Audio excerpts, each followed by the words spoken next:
ओम नमः सिद्धिभ्या ओम नमः सिद्धिभ्या ओम नमः सिद्धिभ्या। मंगलमय मंगले करन वीतराग विज्ञान नमो तार जाते वही अरहंतादिमान कर मंगल करे माँ ग्रंथ करन के काज जाते मिले समा पावे निज पद इस भवतरु का मूलिक जानऊ मिथ्या भाव ताको कर निर्मूल अब करिए मोक्ष संतप्त मानस शांत हो जिनके गुणों के गान में वर्धमान मान विचरे।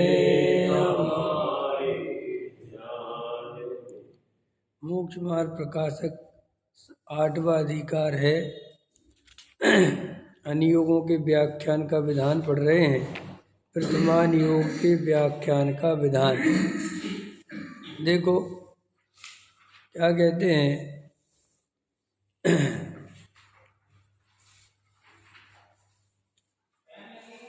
यहाँ कोई कहे आयथार्थ कहना तो जैन शास्त्र में संभव नहीं है। ये पढ़ लिया था, उसके नीचे पढ़ना है। पृष्ठ क्रमांक 272। तथा वर्तमान योग में जिसकी मुख्यता हो उसी का पोषण करते हैं। जैसे किसी ने उपवास किया, उसका तो फल अल्प था, परंतु उसे अन्य धर्म परिणति की विशेषता हुई, इसीलिए विशेष उच्च पद की प्राप्ति हुई। वहाँ उसको उपवास का ही फल निरूपित करते हैं। इसी प्रकार अन्य जानना। तथा जिस प्रकार किसी ने शीलादि की प्रतिज्ञा दृढ़ रखी, व नमस्कार मंत्र का स्मरण किया, व अन्य धर्म साधन किया, उसके कष्ट दूर हुए, अतिशय प्रकट हुआ, वहाँ उन्हीं का वैसा फल नहीं हुआ है, परंतु अन्य किसी कर्म के उदय से वैसे कार्य हुए हैं।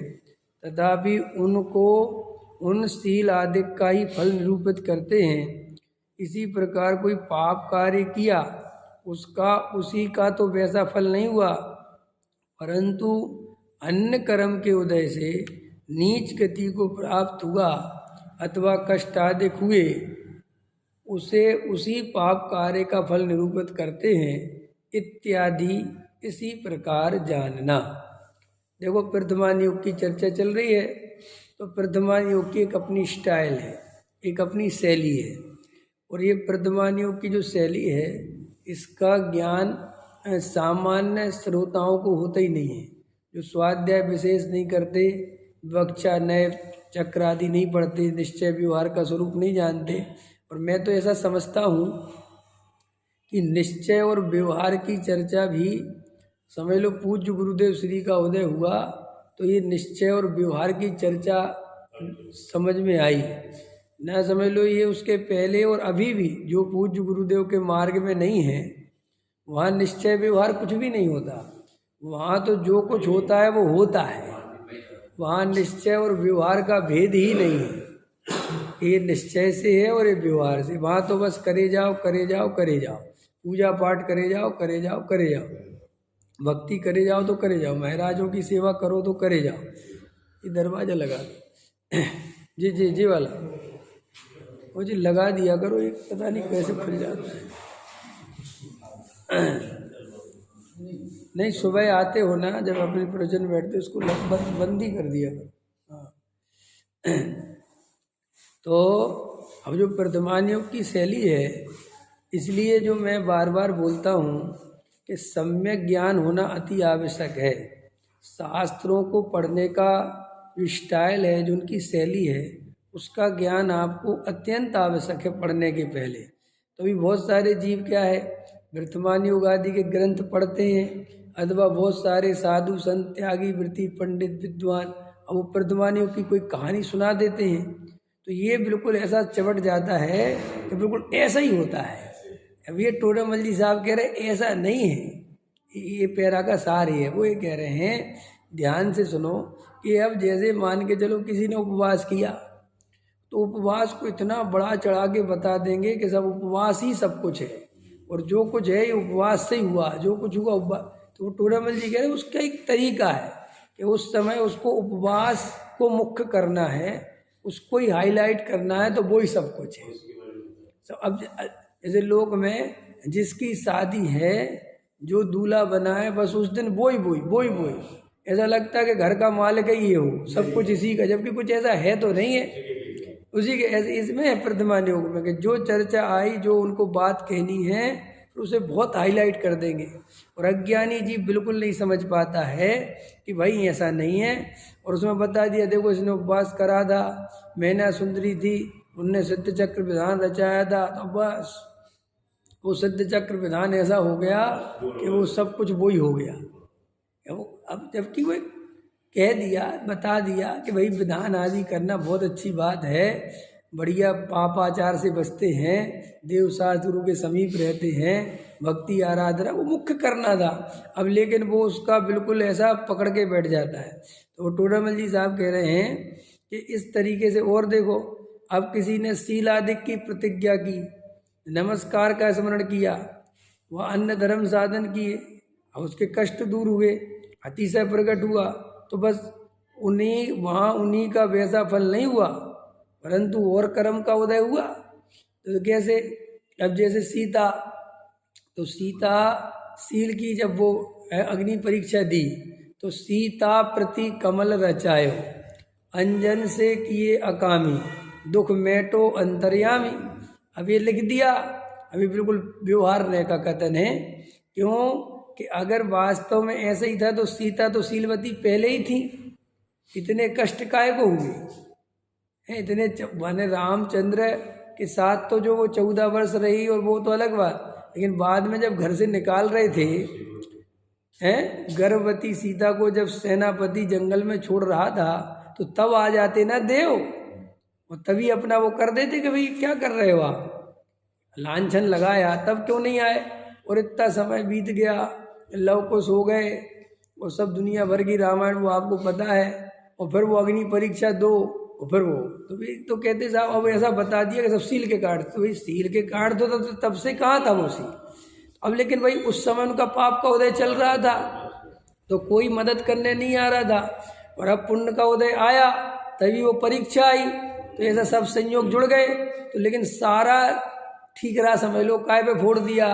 ऐसे ही देखो, अब अगला करो कि जैसे परंतु अन्य किसी कर्म के उदय से जैसे कार्य हुए, तथापि उनका शीलादिक का ही फल। उसी प्रकार अब कोई पाप का करो तो पाप का करो, तो रावण का करो। अब रावण का उदाहरण इसमें घटित होगा कि रावण नरक चला गया, तो ये क्यों चला गया कि वो परिस्त्री उठा के लाया था, तो सारा पाप परिस्त्री का इतना बता दिया कि दुनिया के सारे पाप एक तरफ और परिस्त्री का पाप एक तरफ। जबकि सुनो, वो रावण ने कोई सेवन नहीं किया, वो उठा के ही तो लाया था। डॉक्टर साहब तो ऐसा कहते हैं कि भाई रावण एक, जो रावण की तुम हिंसा करते हो, जलाते हो, अरे आज वर्तमान में एक रावण जैसा आदमी खोज के तो लाओ, एक रावण लेके आओ, तुम एक घर में से लेके आओ है। हम रावण की निंदा करते हो, बड़ा मुंह सुकोड़ते हो, अथवा रावण तो, अरे अपन तो रावण से कई गुना बुरे हैं। परिणति में देखा जाए, रावण को कोई रोक नहीं सकता था। कौन रोकता था? उसके ही घर में वही उठा के लाया, जो दुराचार करे करे, कौन क्या कर लेगा। लेकिन नहीं, ऐसा नहीं किया, तो उसको तो अब, लेकिन उसको तो सीधा नरक भेज दिया। काहे के फल में? पर स्त्री के अपहरण में ठीक है। तो वो कहते साहब, अब चूंकि वहाँ प्रयोजन ये था, ये बताना था कि पर स्त्री का पाप बुरा है, तो ये प्रथमान योग की शैली है। वो जिसको बुरा बताना है तो वो इतना बुरा बताएगा कि आप सोचो ही मत, और जिसको भला बताना है तो वो इतना भला बताएगा कि आप सोचो ही मत। तो आपके पास बुद्धि होनी चाहिए कि भाई ये बात इस अपेक्षा है, मुख्यता करके बता रहे हैं। वास्तव में ना कहली देखो रावण की बात थोड़ी ही है। जितने भी नारायण प्रति नारायण होते हैं वे सारे ही नरक जाते हैं। तो क्या सबने ही परिस्थिति उठाई थी? फिर वे बाकी के, अब लक्ष्मण भी तो नरक गए है, वो तुम्हारा जरासंध भी तो नरक गया। वे जितने भी नारायण प्रति नारायण हैं होते हैं, नो नारायण नो प्रति नारायण, वे सब के सब नरक जाते ही है ना। तो अलग अलग पाप से जाते हैं, तो ऐसा नहीं है। वैसे अनेक प्रकार के पापों का समूह इकट्ठा होता है, नरक गति का बंध हुआ होता है, जाना ही होता है। तो वैसे सब संयोग बनते हैं। अब और वस्तु का स्वरूप ऐसा ही समझना। तो इससे क्या होगा कि तुम भावुक नहीं होगे। तुम वर्तमान योग पढ़ोगे भी तो समझ जाओगे कि ठीक है, हल में है ना। और ये अब वो एक गज कुमार मोती वाली, अपन को समझ में नहीं आती। गज कुमार मोती वाली नहीं थी वो गज मोती चढ़ाती थी। हाँ हाँ, रोज चढ़ाती थी। तो कई लोग आप वो गज कुमार मोती की कहानी पढ़ लेते हैं तो वो चांदी का फूल ले आते हैं, उस सामग्री में चांदी का जरा सा फूल चढ़ा जाएंगे। किसको चढ़ा, क्या है वहाँ? वो तुम्हारा वो चांदी का फूल का क्या मतलब है? समझ में है कि नहीं आया है? और किसी माली वगैरह को पता चल जाए कि ये बाबूजी चांदी का फूल चढ़ाते हैं, तो वो सब पूजा तुम्हारी तरफ देखता रहे कि ये कब भगे और हम कब उठाए हैं। ऐसे करते ना लोग। तो ये गज कुमार मोती के अब आजकल तो बहुत आने लगे हैं, चांदी की इलायची बनवाने लगे हैं, ये सब नाटक बढ़ते चले जा रहे हैं, सब हो रहा है। तो अपन को शांति समझना चाहिए, इनका कोई लेना देना नहीं है धर्म से। और ये तो जो कहानी किससे लिखे हैं, ये तो सब सही पूछो तो बहुत पुरानी नहीं है। ये सब भट्टारकों ने लिखी हैं कहानियाँ, डॉक्टर साहब बताते थे। और वे अपनी कसाई की पूर्ति के हिसाब से कहानी को मोड़ देते थे। जो दान कितनी महिमा लिखी ना, दान दान दान दान, है ना। ये कुछ है नहीं इतना सब कि तुम यहाँ 2 लाख रुपए दो और स्वर्ग चले जाओगे। इतना सस्ता सौदा नहीं है स्वर्ग जाने। लेकिन लोभी लालची वो लेने वाले, और तुम जैसे मूर्ख देने वाले। वो तुम कहते स्वर्ग का चक्कर है, दे दो यार 2 लाख रुपए। अरे ऐसे नहीं होता, ऐसा स्वरूप नहीं है वस्तु का। भाई तुम्हारे अंदर छल कपट मायाचार चल रहा है, महा बेईमानी से पैसा कमा रहे हो, और यहाँ 2-4 लाख 10 लाख दे भी दोगे तो वो जो बाकी के करोड़ों का हिसाब कौन देगा है? एक आदमी पूरी जिंदगी भर झूठ फरेब मायाचारी से पैसा कमाता, ध्यान देना, तो जिंदगी और पाप बंधा होगा कि नहीं बंधा होगा? और फिर यहाँ मंदिर में आके 10-20 लाख रुपए दान, तो वो स्वर्ग चला जाएगा। ये कोई फूफाबाई का राज है क्या? अंधेर नगरी चौपट राजा थोड़ी है। जैन धर्म में एक एक परिणति का, एक एक कर्म का हिसाब है। यही तो जैन धर्म है, यहाँ अन्याय नहीं चलता। यहाँ ऐसा नहीं होता कि जिंदगी भर पाप करो और मरते समय नमो कार्मेन सुना दो तो स्वर्ग चले जाओगे। ऐसे नहीं है। कमेटी वालों ठेका ले रखा तुम्हारा। हाँ, काय को तुम देखो अपना, वे क्यों देखेंगे? कमाल है भाई। अरे गजब है यार। मुझे एक बात बताओ, है नाच न जाने आंगन टेढ़ो। अभी कह रहे कमेटी को देख, कमेटी तुम्हें कोई पकड़ थोड़ी रहा। तुम मान कसाई के पेड़ पर चढ़ते हो, वे तो चढ़ाएंगे, उनका तो काम है, तुम क्यों देते हो? लेकिन तुम्हें भी तो चैन नहीं पड़ती। तुम्हें लगता हमारा भी तो नाम होना चाहिए, और बिना नाम के कोई नहीं देता। ये तो सौदा है, कमेटी वमेटी वालों की कोई गलती नहीं है। अगर मुझे दान नहीं देना कौन ले लेगा मेरे से? एक बात बताओ, अब किसी ने दुकान खोल रखी शराब की, कोई कहे ये दुकान खुली इसलिए परेशान है। अरे तो तू मत जाना भाई, तुझे कोई जबरदस्ती पिला रहा है क्या? पीना तो खुद को है, दोष देता है दुकान को। अरे साहब जब विधान ही विधान होने लगे तो मत आओ। मैं तो नहीं आता, मत आओ, लेकिन चैन नहीं पड़ती। चलो जी चलो। तो फिर भाई अब इसमें दोस्त तो किसी का नहीं, दोस्त तो संसार है। यहाँ दूसरे को नहीं सुधारना, अपने को सुधारना। यहाँ तो सब चलेगा, अनादि काल से चला है और अनंत काल तक चलेगा। ये ही सर्वज्ञ देव ने देखा है, ऐसा ही वस्तु का स्वरूप है। जाने की सारी व्यवस्था है उसमें कि नहीं? बराबर। अब समोसरण में नीचे नृत्यशालाएं हैं, हाँ, बड़ी बड़ी अप्सराएं नृत्य करती हैं, नाचती। अब कोई कहे कि समोसरण में ये नाचने का क्यों रखा? अरे भाई, सब तरह के जीव आते हैं, किसी को नाचने कूदना है तो वो कहते हैं रुक जाओ, ऊपर डिस्टर्ब मत करो, क्योंकि अब समोसरण तो लगा हुआ है। अब समोसरण में इत्र तत्र जीव घूम रहे हैं तो सबरे घुस जाएंगे। तो भैया समोसरण में ऊपर दिव्य ध्वनि में छठे छठाए जीव पहुँचते हैं, समझ में आया? इस सब नहीं पहुँचते। तो वहाँ की तो वो वहाँ की बढ़िया वाटिकाएं, बढ़िया बाग बगीचे, बढ़िया नृत्यशाला सब चलते ना।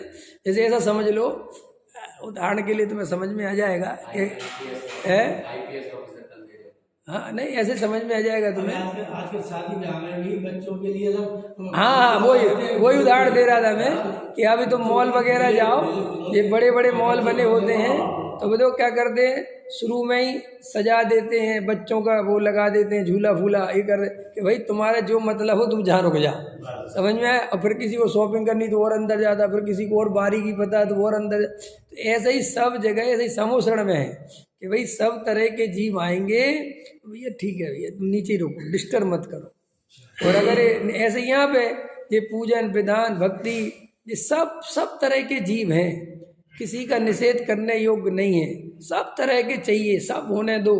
तुम्हें मोक्ष मार्ग चाहिए हो तो तुम वहाँ से निकलो, उनसे लड़ाई झगड़ा मत करो। जो बढ़िया है भैया, कुछ जो होता है वो होने योग्य ही हो रहा है, जो होने योग्य नहीं है वो कभी नहीं होता, समझ में आया? जो होने योग्य है संसार में वो ही हो रहा है। अब जो गैस फैल रही है, ये हो रहा है, पॉल्यूशन बढ़ रहा है, सब होने योग्य है, यही स्वरूप है। ऐसे ही सब सिस्टम बनेगा, यही पंचम काल का स्वरूप बताया। हीन सैनन कैसे होगा, हमारा शरीर कमजोर कैसे होगा? शास्त्र में हजारों साल पहले लिखा कि पंचम काल का जो मनुष्य है उसका सैनन हीन होता चला जाएगा, अंदर से शरीर कमजोर होता जाएगा, आयु घटती जाएगी, शरीर उसका कमजोर, समझ में आया? सब तो भैया होगा कैसे? अचानक से तो नहीं होने लगेगा एकदम से, भाई वो सब निमित्त बनेंगे, सब व्यवस्था बनेगी। ये पॉल्यूशन बढ़ेगा, जब तो तुम्हें हार्ट फेल होगे, जल्दी मरोगे, न मरोगे कैसे? तो सब प्रकृति व्यवस्था करती है।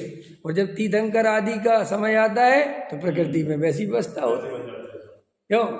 मंद मंद हवाएं, ऐसे सब पढ़ते कि नहीं पढ़ते? तो ऐसे जीव का जन्म होता है, और जब उसका विहार होता है तो वैसा सब प्रकृति व्यवस्था है, सब सिस्टम बना हुआ है। आपको बिल्कुल, आप तो भेद ज्ञान करो, आत्मानुभव की ताकत लगाओ, जगत में कुछ भी जो हो रहा है अयोग्य नहीं हो रहा है, सब योग हो रहा है। संत साधु महात्मा हिंदू मुसलमान सब संसार का स्वरूप है, यही चलता है। अब यहाँ उलझोगे, जगत को बदलने जाओगे तो खुद मिट जाओ। तो ये सब आप भूल क्यों बताते हो, आप कमी क्यों बताते हो, कोई ऐसा प्रश्न करे तो ये तो उन जीवों के लिए बताते हैं कि जिन्हें मोक्ष मार्ग में लगना है। अपन किसी की निंदा थोड़ी कर रहे, अपन ये थोड़ी कह रहे कि तुम्हें, अरे भाई हम तुम्हें समझा रहे कि अगर तुम्हें मोक्ष मार्ग में लगना हो, तुम्हें आत्मानुभूति करनी हो, तुम्हें संसार से पार होना हो, तो इन झंझटों से बचना, भाई इतनी सी बात। ये टोडामल जी साहब इतना ग्रंथ लिख रहे, इतना बता के गए, तो किसके लिए? कि जिसको मोक्ष मार्ग का प्रकाश करना हो, जिसको अपने जीवन में मोक्ष मार्ग लाना हो, उसके लिए है, सबके लिए है ही नहीं ये बात। अब इसमें भी जिन जीवों की अभी होनहार भली नहीं है, वो उस रुचि पूर्वक नहीं सुनते। अब इतना ख्याल में है। और अभी अपन ने दान की बात ली तो गुरुदेव ले रहे थे बहुत अच्छा कि भाई जो दान है, जो दान देने का भाव है, जो मंद कसा है, उसके कारण तुमने पैसा नहीं दिया, पैसे का तो पुद्गल स्वामी है और उसका क्षेत्र से क्षेत्रांतर परिणमन होना था, तो वो हुआ, तुम्हारे कसाई की मंदता से नहीं हुआ। बोलो इतनी सूक्ष्म बात कौन सोचता है? एक जैन दर्शन है, गुरुदेव कह रहे थे जैन दर्शन सूक्ष्म है। अब ये बात कौन सा, अपन को तो ऐसे ही लगता है ना कि हमने दान दिया, किसको लगता है कि हमने क्या दिया, पैसे का परिणमन होना था हो गया, क्यों? अभी तुम 1 लाख रुपए यहाँ दे जाओ भीम गली में, और तो ऐसा मानोगे कि अपने आप आना था तो आ गया, मैं क्या हूँ? क्या लगता है हमने दिया है अपनी, क्या कहते हैं, मेहनत की कमाई है हमने, भाई साहब हमने दी, हम क्या। देखो कितनी मान्यता में कहाँ कहाँ मिथ्यात्व बैठा रहता है। और हो सकता है कि अपन के अंदर ये मान्यता हो और अपन आत्मा का ध्यान भी करते हो। ऐसा हो सकता है इंजीनियर साहब कि नहीं हो सकता? क्या कह रहा हूं मैं कि आप आत्मा का ध्यान करते हो, रोज प्रवचन सुनते हो, और आपने यहाँ 5 लाख की बोली ली और यहाँ 5 लाख रुपए दिए, तो आपकी मान्यता यही है कि मैंने अपनी कमाई और मंदिर में दी है, मंदिर का काम कर दिया मैंने। बोलो, और वो क्या कह रहे गुरुदेव कि ऐसी मान्यता हो तो मिथ्यात्व है। ईश्वर जगत का करता है, ये तो मिथ्यात्व है ही, ये तो मिथ्या दर्शन है ही, लेकिन मैं जगत का करता हूँ। जिसको मिल रहा है उसका भी तो उदय है, जिसको मिल रहा है उसका भी तो पुण्य का बराबर है। अरे उसका पुण्य का उदय, तुम्हारा देने का भाव, कसाय कई मंदता, ये सब परिणमन व्यवस्थित है। कर्म कर्म में है, उदय उदय में है, परिणमन परिणमन में है, ख्याल में है ना।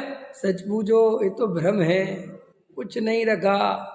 ऐसा भिन्न मानो पैसा जावे, तो ऐसी मान्यता होवे कि इसके जाने का काल है, ये जा रहा है। और जिसको दिया है इसके पुण्य का उदय हो तो इसको मिल रहा है। मैं तो हूं ही नहीं इसमें, मैं क्या हो गया? मेरा तो वो एक जो भाव आया दान देने का, वो भी मेरा भाव नहीं है। वो भी गुरुदेव क्या ले रहे थे कि पुण्य तत्व है। कौन सा तत्व है? और उसको जीव तत्व में मिलाता है।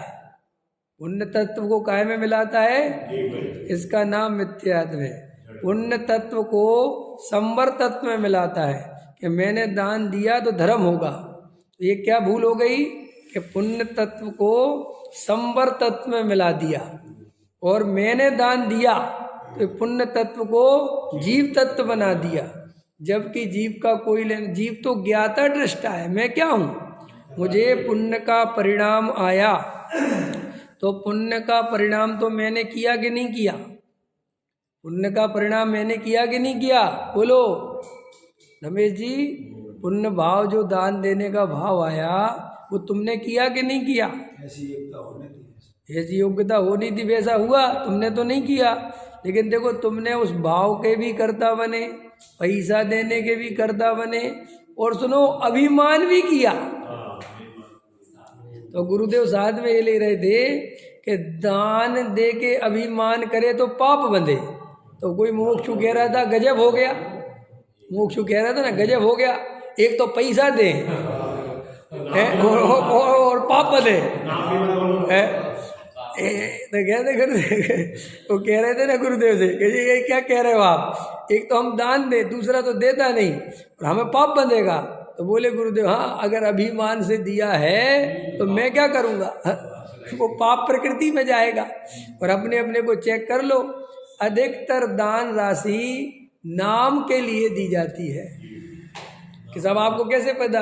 देखो ऐसे पता है, अगर तुम दान दो और तुम्हारा नाम ना बोले तो तुम्हारा पैसा नहीं देने का मन करे। ये तो नाम बोले, समाज के सामने नाम हो तो पैसा दे। और उसमें भी क्या होता है कि देना नहीं चाहता, ये कमेटी वाले फोन कर करके मांगते हैं, भैया पैसे दो भैया। अब वहाँ मजा तो ले लिया जब नाम बोल रहा था, अब लेकिन अब तो बात खत्म हो गई, अब परिणाम वो तो बचा नहीं मजा का। अब कहता लाओ, अभी सोचता है ये मुफ्त का कर्जा हो गया है का कर्जा हो गया। ऐसे कई दानदातार होते ना, बोलियां ले लेंगे बड़ी बड़ी, और फिर वो समाज की कमेटी वाले पैसा मांगेंगे तो कहेंगे हमारे पास नहीं। अरे तो तुम्हारे पास नहीं है तो जिस समय तुम बोल रहे थे तुमने उस समय क्यों नहीं ध्यान दिया, क्यों नहीं विचार किया? और तो अब बोलो, अब ऐसे में जो दान बोला था और दान दिया नहीं तो उसका पाप बंद कितना? तुमने एक तो मान लिया, उसके बदले मान कसाय ली कि नहीं, और दिया है नहीं, तो वो डबल पाप। तो इसलिए दान सोच समझ के बोलो, अपनी जितनी स्थिति है तब बोलो, भावुकता मत बोलो। क्यों? तुम जबरदस्ती दान बोलोगे और रो रो के दान दोगे तो पुण्य पुण्य नहीं, पाप ही पाप बनेगा। क्योंकि परिणाम बिगड़ते हैं ना, बहुत नहीं, वो बहुत इसलिए होते हैं कि कल बताया था तो माहौल बन जाता है, तुम भावुकता में चढ़ जाते हो, विचार तो करते नहीं कि हमारे पास इतना पैसा है भी कि नहीं, बस। तो अधिकतर तो मुझे तो ऐसा खींचने वाला काम है, फिर प्रेशर बनाओ, पैसे लाओ, आपने बोले क्यों थे, फिर कौन सुनता है, तो फिर इसको परिणाम, फिर का हो सकता है कभी कभी तो मंदिर आना बंद कर दे कि वहाँ जाएंगे तो ये पैसे मांगेंगे, तो मंदिर का रास्ता बदल। अब बताओ, तुम्हारे एक गलती से देवशास्त्र गुरु से दूर हो गए, और तुम ये बात ध्यान है ना, मंदिर बदल दोगे तो स्वाध्याय थोड़ी मिलेगा, तत्व थोड़ी मिलेगा। लोग कहते हमें क्या फर्क पड़ता है, हम तो रामगली चले आएंगे, हम तो भोलानाथ चले, तो चले जाओ, हम भी कह रहे, लेकिन अब स्वाध्याय तो यहीं मिलेगा ना, वहाँ कहाँ मिलेगा स्वाध्याय। तो इसलिए भैया ये दान वगैरह अभिमान के लिए नहीं देना, और भावुकता में नहीं देना, और दान का कर्ता भी नहीं बनना। समझ में आया, दान का परिणाम आवे तो भी श्रद्धा कैसी चाहिए कि ये दान का कर्ता भोक्ता मैं नहीं हूँ, मैं इससे न्यारा हूँ। देखो, हमें पुण्य की कोई ज़रूरत नहीं है, हमने पुण्य अनंत बार करके छोड़ दिया, अनंत बार क्रिया कांड करके छोड़ दिए, अनंत बार क्षयोपम ज्ञान बढ़ा के खत्म हो गया, अनंत बार भोग लिए, अनंत बार पाप कर लिया, अनंत बार पंच इंद्री के विषय भोग भर के भोग लिए, लेकिन कोई सुख नहीं, कोई तृप्ति नहीं, कोई संतुष्टि नहीं, ख्याल में आया ना, और कोई सुख नहीं। इसलिए हम तो अभी निर्णय करके उठ गए कि संसार में कहीं कोई सुख नहीं है, जो कुछ सुख है वो अपनी आत्मा में है। देखो, आप ये बात अच्छे से समझ लें और निर्णय कर लें। अभी भी आपका ये निर्णय कमज़ोर हो तो वापस बैठ के करो कि भाई तुम कितने ही बुद्धि लगा लो, कितने ही तुम्हारा पुण्य का उदय आ जाए, कितने ही पुद्गल परमाणु तुम्हारे अनुकूल परिणमन कर जाएं, फिर भी ऐसा संभव नहीं है कि तुम इस जगत में सदाकाल ऐसे ही बने रहोगे। ये निर्णय करना ही पड़ेगा। आज तुम्हारे मन के काम हो रहे हैं, आज तुम्हें समाज वाले पूछ रहे हैं, तो तुम्हें मत सोच लेना मुझे किसी की ज़रूरत नहीं, क्या रखा, अरे ठीक है अभी तो मैं जिस पंडित को जो चाहे, कुछ नहीं, अभी ये समय बीतेगा और तुम्हें ये जो जिनवाणी, ये तत्व ज्ञान है, यही शरण रहेगा, कोई शरण फरण रहने वाला नहीं है। पुण्य की वजह से हमें सामग्री है हमारे पास, हाँ, तो उसका सदुपयोग तो करना चाहिए, नहीं करना चाहिए ना, अपनी सामर्थ्य के अनुसार है, बिल्कुल देना चाहिए, दोनों हाथ लीजिए, यही सयानो काम। दान हमारी शक्ति है, हमारी सामर्थ्य है, हम दे सकते तो देना ही चाहिए। वो सामग्री पाप में ले जाई करे, उसे जोड़ के करोगे तुम, अगर जबरदस्ती पैसा पकड़ रखोगे, नहीं छोड़ोगे तो होगा क्या, क्या मिलना है। देखो, हाँ, दान दो, व्यवस्थित दान दो, सही जगह दान दो, सही कार्यों में दान दो, मान के लिए दान मत दो। ख्याल में आया कि नहीं आया? हम तो ये नहीं कह रहे, देखो भैया दान तो देना ही चाहिए अगर तुम्हारी शक्ति सामर्थ्य है, लेकिन तुम दान वहाँ दो जहाँ वास्तव में उस दान से कुछ बढ़िया काम हो। तुम चाहे जहाँ दान दे दो, ये भी मैं नहीं कहता, व्यवस्थित दान दो। बहुत बच्चे हैं, बहुत गरीबी है, बहुत परेशानी है दुनिया में, जिनका पढ़ा लिखा सको, ये विद्यालय चलते, यहाँ दान दो भैया, बच्चों के लिए बढ़िया से बढ़िया व्यवस्था कर दो, ऐसे काम करो।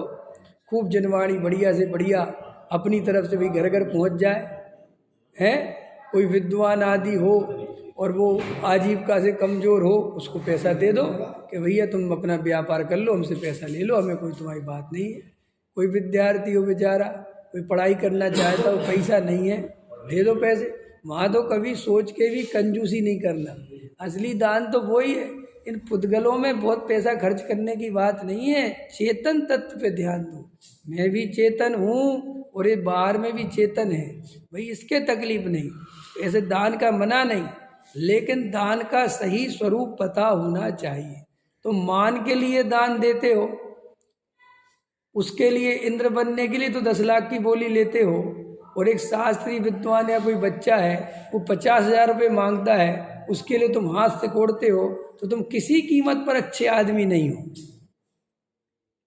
और मैं ऐसे लोगों को रोज जानता हूँ कि भाई तुम इंद्र बनने के 10 लाख ले लो, स्टेज पे बैठाने के 5 लाख ले लो, लेकिन किसी गरीब की कहोगे इसको दे दो यार, ख्याल में आया कि नहीं आया?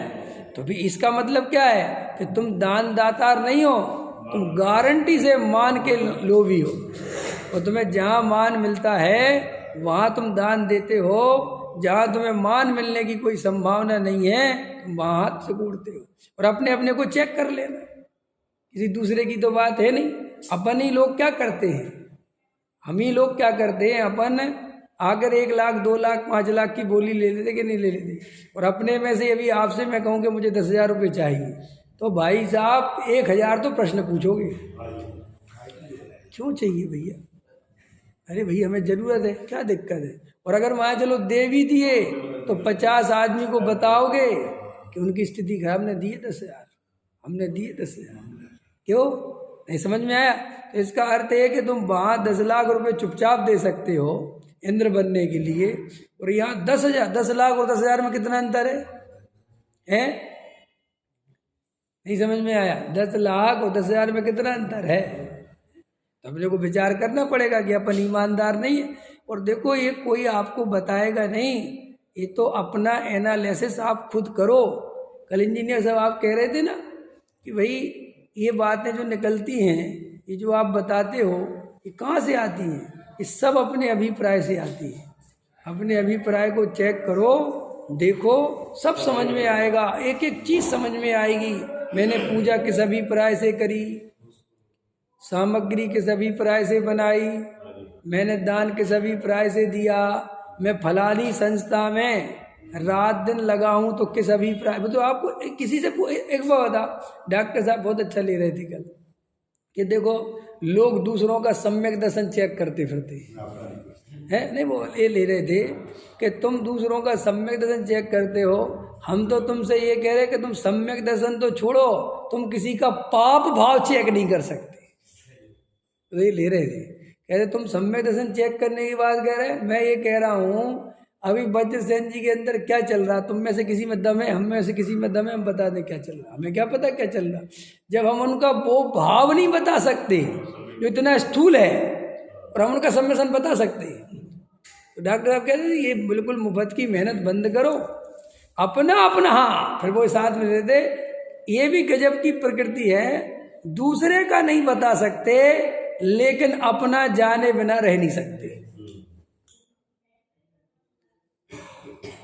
बोलो हमारे अंदर क्या चल रहा है, अभी मैं प्रवचन कर रहा हूँ, मेरे अंदर क्या परिणाम चल रहा है, मैं किस अभिप्राय से क्या बात, ये मैं जान सकता हूँ कि नहीं, ये अभी जान सकता हूँ कि नहीं? तो बोलो, तो मुझे अपना जानना चाहिए कि रमेश जी के अंदर क्या चल रहा है, इसमें ताकत लगानी चाहिए।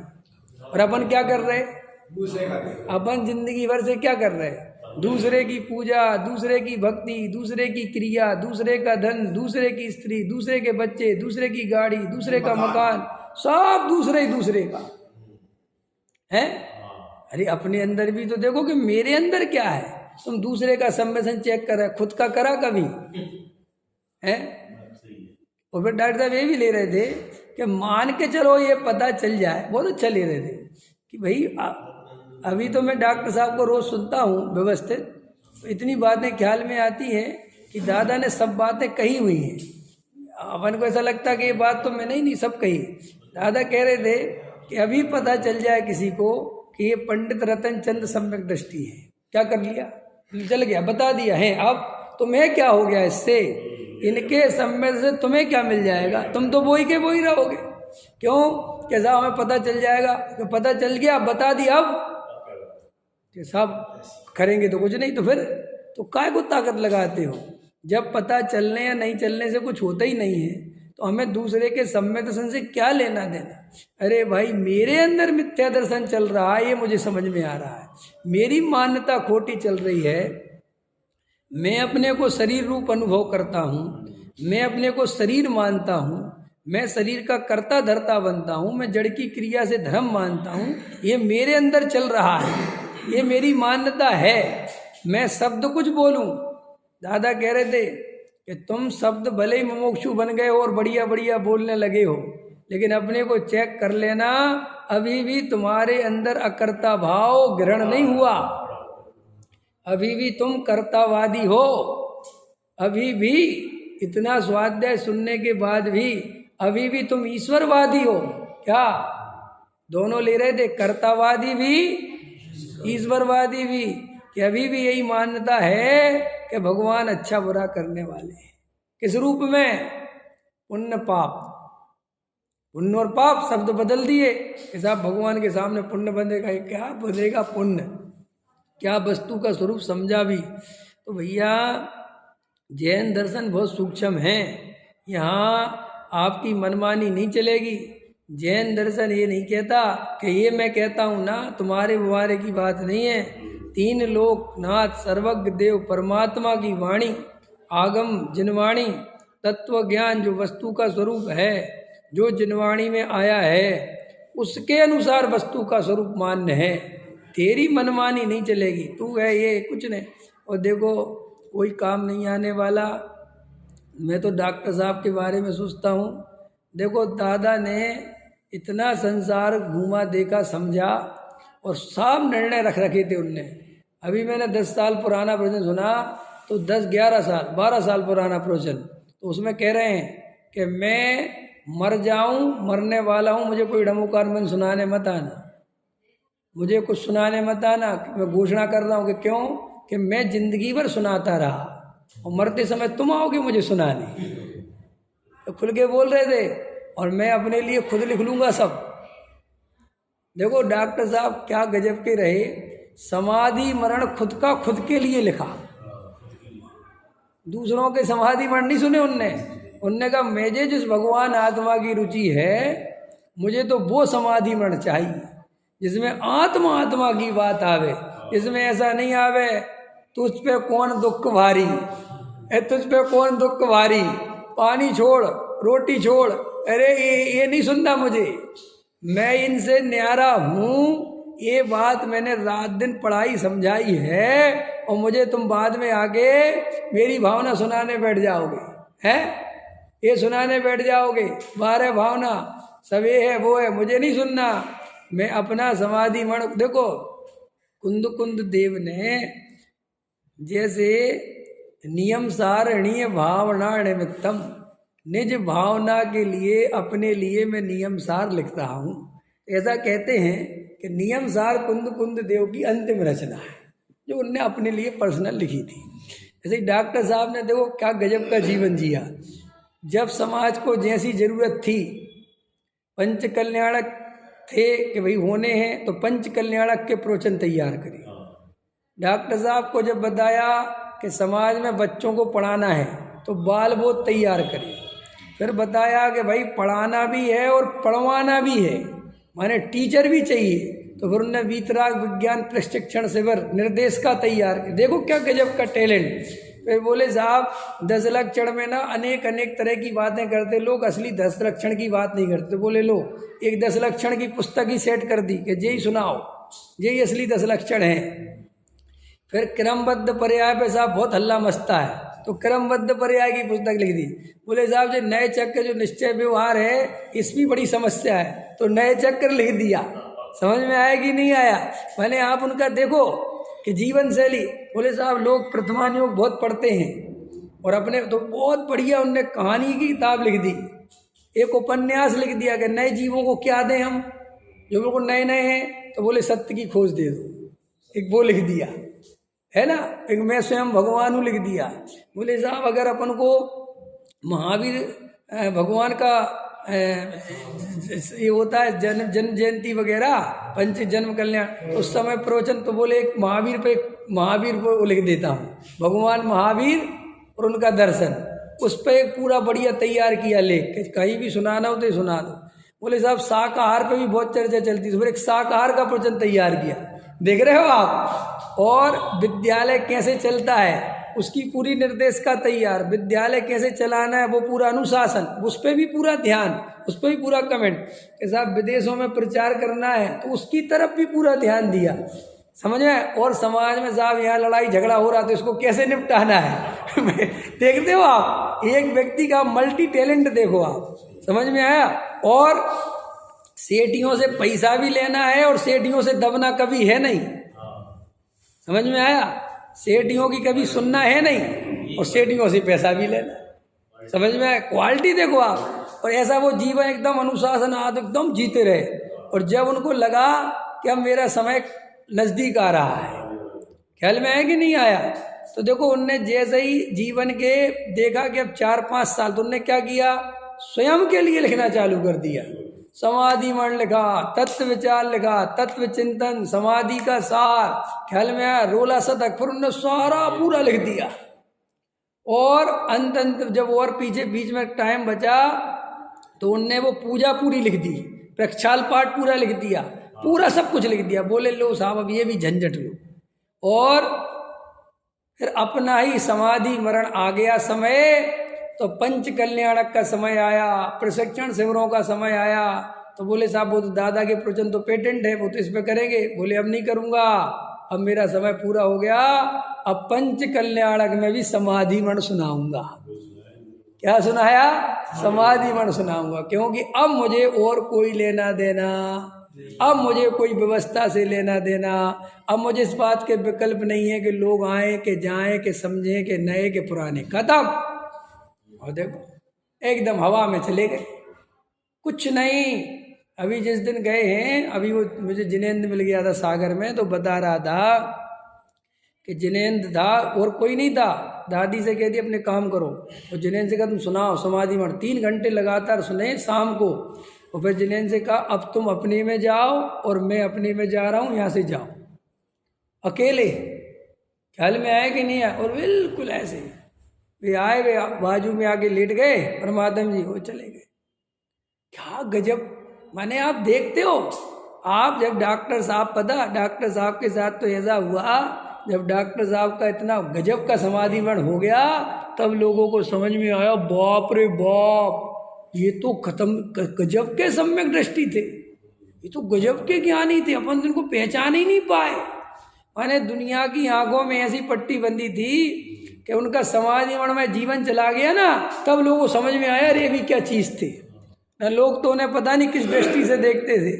एक भाई साहब महापुरुष थे वो, और उनका वो जो जीवन का जैसे होते ना कि आदिनाथ जब तक राज्य कर रहे थे तो राज्य ही कर रहे थे, समझ में आया ना। हड़प, जब भरत जी राज्य कर रहे थे तो राज्य ही कर रहे थे, और जब राज्य छोड़ा तो ऐसा छोड़ा कि बस देखते रह गए। बिल्कुल डॉक्टर साहब ऐसा जीवन जी के गए, बिल्कुल महापुरुषों की तरह, जब जैसी जरूरत थी वैसा काम किया, और जब निकलने का समय आ गया तो अपने में चले गए। गजब गजब का जीवन, समझ में आया। तो भैया अपने को भी ऐसी ही तैयारी करनी चाहिए। अपन को ये दंड फंद पड़े हैं, ठीक है, घर गृहस्थी है, लेकिन इनमें एकत्व नहीं होना चाहिए। निर्णय होना चाहिए कि मुझे एक दिन अपने में ही जाना है और मुझे अपने में ही सुख मिलेगा। ये सब झूठ है, ये भ्रांति है, ये पागलपन है, ये मोह है। इन पंच इंद्रिय के विषयों में कोई सुख बुक नहीं है।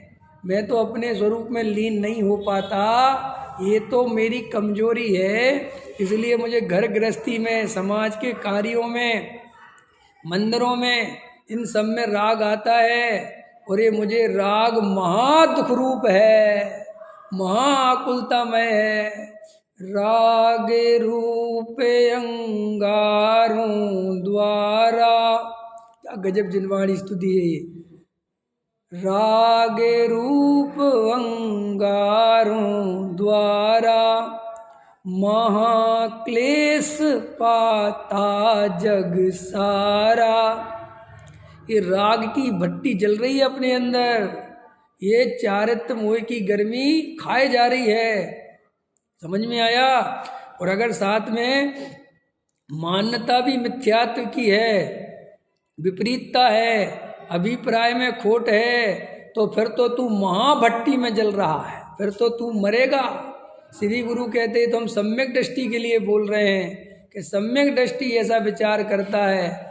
राग रूप अंगारों द्वारा महाक्लेश पाता जग सारा। सजल मेघ बरसाए जिन वाणी, कि जब बहुत गर्मी हो प्रचंड, समझ में आया? चैत बैसाख की गर्मी हो और एकदम पानी गिर जाए, ओह कैसी ठंडक लगे। ऐसे श्री गुरु कहते हैं जिनवाणी सुनना ऐसी ठंडक देती है। ये मैं बाहर जाऊंगा अभी फिर राख की आग में जलूंगा, फिर व्यापार की आग में जलूंगा, फिर घर गृहस्थी की आग में जलूंगा। यहाँ शांत होकर बैठा हूँ, ओहो मुझे ये आनंद दे रहा है। और अभी बाहर निकलते ही वे संकल्प विकल्प घेर लेंगे। फिर भी देखो जीवों की स्थिति क्या है। यहाँ बैठने में तकलीफ होती है, जल्दी प्रवचन खत्म करो, जल्दी प्रवचन खत्म करो, जल्दी करो, जल्दी उस आग में जावें, जल्दी जलें वहाँ, ख्याल में ना मरे वहाँ। वो कुछ है नहीं। ये मिथ्या दर्शन का लक्षण है कि जिनवाणी सुनता है तो आकुलता होती है, और जहाँ असली आकुलता है वहाँ सुख मानता है। ये मिथ्या दर्शन का लक्षण जानना। सम्यक दृष्टि धर्मात्मा को तो जब ये जिनवाणी तत्व ज्ञान की बात चलती है तो उसे ऐसा लगता है कि हे भगवान और कोई विकल्प आवे ही नहीं, मैं तो इसी में लगा रहा हूँ, रात दिन यही चलता रहे, क्या रखा इस आग में जाऊंगा, विषय भोगों की आग में क्या मिलने वाला। क्षण भर की सुख के लिए अनंत आकुलता का वेदन, ये है मिथ्या दर्शन, ये है चारित्र मोह। क्षण भर का सुख और आकुलता कितनी देगी। अरे देखो तो आचार्यों ने कैसे कैसे उदाहरण सेट करे कि हमें समझ में आ जाए कि संसार में कोई सुख नहीं है। देखो प्रवचन सार में जब सुखाधिकार लिखा तो आप उस गाथाओं को पढ़ो। इंद्रिय सुख सुख नहीं है, दुख है, विषम बाधा सहित है, परतंत्र है, विच्छिन्न है और मरण सहित है, बाधा सहित है। क्यों पागल हो रहा है? पूरी गाथाएं आचार्य, एक वो आचार्य भगवंतों ने वो संसार बिंदु का किनारा कि भाई वो चूहे डाल खा रहे हैं, नीचे सर्प हैं, ऊपर ये है, ऊपर, और एक जरा सी शहद की बूंद उसके लिए मरा जाता है। और वो देवों का विमान खड़ा है कि चल भैया तुझे हम निकाल लेते हैं, कहता रुक जाओ एक जरा सी बूंद चख लें। ऐसी हमारी हालत है। यहाँ जिनवाणी तत्व ज्ञान वस्तु का स्वरूप हमें सुनने मिल रहा है, समझने मिल रहा है, तो हमें इसकी कीमत नहीं आती। हमें जो बाहर वो शहद की बूंद उसके लिए मर जाती। कहते जिनवाणी जी ठीक है जी, अब ठीक है जी। क्या ठीक है? अनंत आकुलता आकुलता नहीं लगती, अनंत दुख दुख नहीं लगता। इसका नाम ही तो मिथ्या दर्शन है। और क्या है कछु सुध बुध ना ही रही है, मिथ्या मति छाए। जैसे शराबी को शराब के नशे में बाथरूम में पड़ा रहता है, कुत्ते पेशाब करते हैं नाली में पड़ा रहता है, लेकिन हंसता रहता है, खुश होता रहता है। कोई निकलता है तो उनको देख के मुस्कुराता है, कहता मूर्ख तुम्हें क्या पता हम कितने आनंद में हैं। ऐसे ही मिथ्या दृष्टि जीव देखता रहता है, लगा रहता है, शराब पीता रहता है मोह की आकुलता में। सुनो थोड़ी पैसे की गर्मी, थोड़ा ऐसा उसमें बैठा रहता है और दूसरों को देख के कहता तुम्हें क्या पता मैं कितने सुख में हूँ। आचार्य कहते तेरी बुद्धि खराब है भाई, तुझे कुछ खबर नहीं, तू कहाँ पड़ा है। और अभी तू जितना मुस्कुरा रहा है ये आयु कर्म पूरा होते ही नरक में पड़ेगा।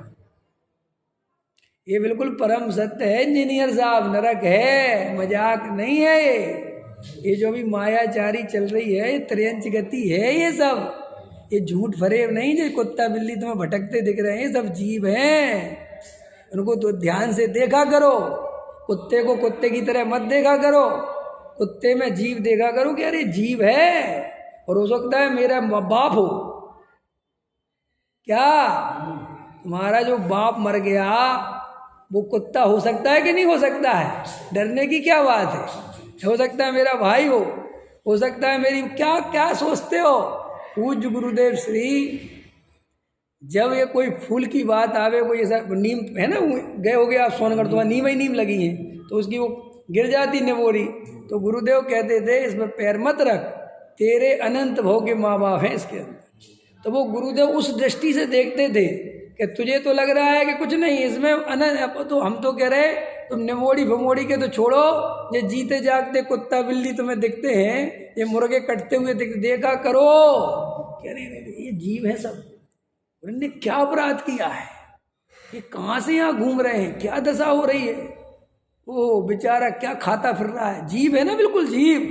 अरे तुम रोटी खाते हो घर पे जाके, वो बिष्टा खाता है, पेट वो भी भरता है, और पेट तुम भी भरते हो, तो विचार तो किया करो ये कौन से कर्म का खेल है। ये सब मायाचारी का परिणाम है। अब नरक का तो अभी मैं तुम्हें दिखा नहीं सकता, नरक का होता तो वो शास्त्रों में देख लो कि बहुआरंभ परिग्रह जो पैसे की आसक्ति है ये कहाँ ले जाती है। जैन धर्म में झोपड़ी में रहने से परिग्रह कम हो गया ऐसा नहीं है।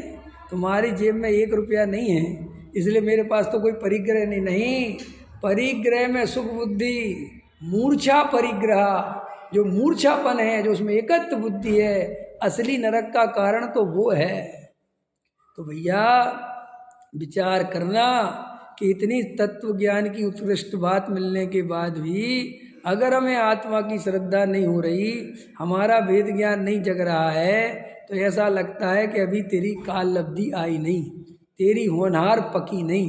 तू इतना तो पुण्य लेके आया कि जिनवाणी सुनने आ जाता है, इतना तो पुण्य लेके आया कि जिनवाणी की बात सुनने मिल जाती है, लेकिन इतना योग्यता लेके नहीं आया कि वो बात सुन के अंदर उतार ले, अंदर समझ जाए। सुनने और समझने में बहुत फर्क है, समझ में आया? सुनने और समझ, आप सुनने को तो कुछ मैं मानता भी नहीं हूँ। क्यों कि भाई अगर तुम परंपरा से सुनते हो, पंथ संप्रदाय से सुनते हो, जिनवाणी सुनना चाहिए इसलिए सुनते हो, तो तुम में और अन्नमति में अंतर थोड़ी ही है। वे अपनी राम कथा सुनने चले आते हैं बेचारे, हैं उनके यहाँ संत साधु।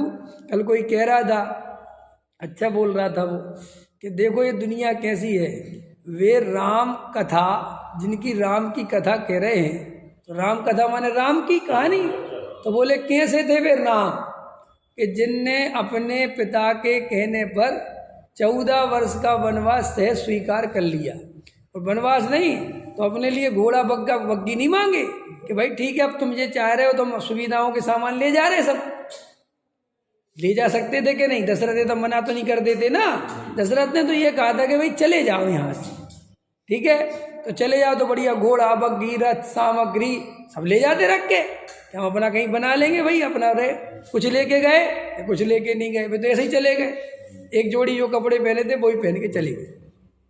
तो वो कह रहा था कल कि गजब की दुनिया है, जिन राम की कथा सुना रहे हो, जिन राम के बारे में बता रहे हो, उनका तो जीवन ऐसा है, और राम कथा सुनाने वाला चार्टर्ड प्लेन में आ रहा है, वो VIP गाड़ी में आ रहा है। कि ये कौन आ रहा है? कि ये साधु महाराज आ रहे हैं, वो कौन से के राम कथा वाचक, कि ये तो बहुत VIP जेट सुरक्षा ले रखी कि हाँ ऐसी सुनाई जाती राम कथा। तो वो कह रहा था ये कथावाचक नहीं है, ये लुटेरे हैं, डकैत हैं, ऐसा बोल रहा था। सीधा समझ में आया? ये अरे सीधी सी बात है, अपन को भी समझना चाहिए कि भाई सुनने के लिए तो दुनिया खूब सुन रही है। जैन धर्म सुनने सुनाने का धर्म नहीं है, जैन धर्म तो अंदर उतारने का है। जो वस्तु स्वरूप समझा है उसकी ज्ञान, श्रद्धा और आचरण होना चाहिए। तो अभी अपन ने इतनी बात रख ली वर्तमान योग के संदर्भ में, अब विशेष चर्चा कल करेंगे। सहजानंदी